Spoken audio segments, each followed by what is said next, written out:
धर्म मार्तंड जे होते, ज्यांनी जातीचा ठेका घेतलेला होता, त्यांचा धर्म बुडणार होता स्त्रिया शिकल्यावर, त्या सर्वांनी सावित्रीबाई फुले आणि महात्मा फुले हे घराच्या बाहेर पडले आणि आपल्याला शिकू लागले. म्हणून गोविंदराव फुल्यांवर दबाव आणला.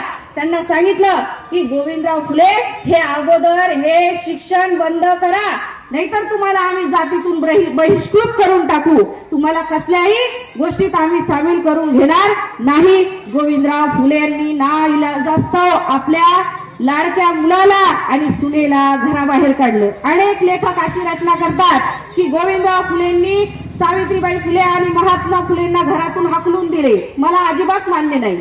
मी असं सांगेल, मी असं लिहिते, आपल्याला इतिहासही लिहावा लागणार आहे, परत लिहावा लागणार आहे.